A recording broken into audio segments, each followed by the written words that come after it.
ظالم بادشاہ اور مظلوم کسان۔ ایک بادشاہ تھا، بہت ظالم تھا۔ لوگوں کے مویشی زبردستی پکڑوا لیتا، پھر ان بے زبان جانوروں سے سخت کام لیتا اور گھاس چارے کی پرواہ کوئی نہ کرتا۔ نتیجہ یہ نکلتا کہ اچھے خاصی تندرست جانور چند دنوں میں ہلاک ہو جاتے۔ ایک مرتبہ بادشاہ شکار کھیلتے ہوئے اپنے لشکر سے بچھڑ گیا۔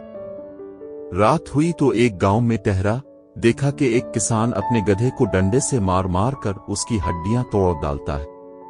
بادشاہ اسے سمجھانے لگا کہ بے زبان پر ظلم نہ کر، یہ جانور بھی ہماری ہی طرح جان رکھتا ہے۔ کسان پورا فلسفی تھا مگر بادشاہ کو نہیں پہچانتا تھا۔ بولا، اے اجنبی تو ابھی میری مصلحت سے واقف نہیں، اس لیے مجھے برا بھلا کہتا ہے۔ پھر مزید کہا، حضرت خضر علیہ السلام کے متعلق تیری کیا رائے ہے، جنہوں نے خوامخواہ ایک غریب ملاح کی کشتی کے تخت توڑ ڈالے تھے؟ بادشاہ نے کہا، اس علاقے کا ظالم بادشاہ ابھی کشتیاں چھین لیتا تھا۔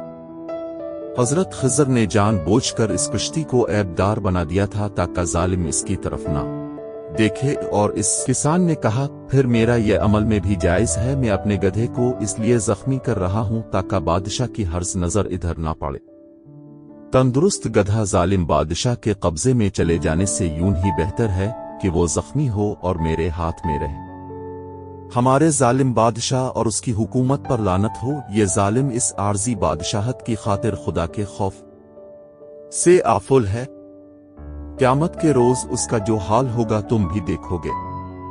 اس سے زیادہ منحوس اور کون ہو سکتا ہے کہ جسے دوسروں کو تکلیف پہنچا کر خوشی ملتی ہو؟ کتنا ہی اچھا ہوگا کہ یہ ظالم کسی دن اپنے بستر پر سوتے کا سوتا رہ جائے۔ کسان کی بات معقول تھی، بادشاہ کو ناگوار تو گزری مگر سچی بات کی تاثیر سے اس کا دل کانپ اٹھا۔ جو رات گزری، صبح سویرے وہ تمام امیر وزیر جو بچھڑ گئے تھے تلاش کرتے کرتے ادھر نکلے۔ سارا گاؤں بادشاہ کی لشکر سے بھر گیا، سب وہاں ٹہری اور کھانا کھا کر آرام کیا۔ بادشاہ کو ذرا سکون ہوا تو حکم دیا کہ بدتمیز کسان لے ای۔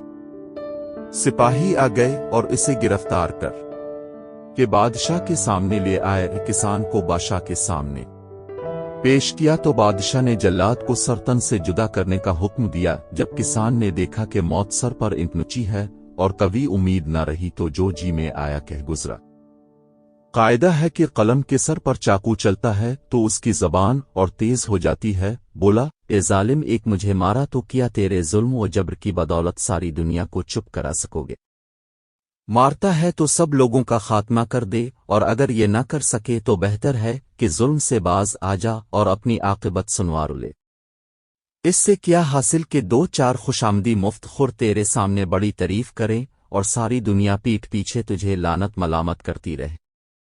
سچی بات نے اپنا اثر دکھایا۔ ظالم بادشاہ کو اپنی غلطی کا احساس ہوا، غریب کسان کی جان بخش دی اور شکرانے کے طور پر ایک گاؤں کی برداری اس کسان کے حوالے کر دی۔ ہمیں بھی چاہیے کہ ہم ایک دوسرے کو اس کے عیب بتائیں تاکہ وہ اپنے عیب کو درست کر سکے اور اچھا انسان بن جائے۔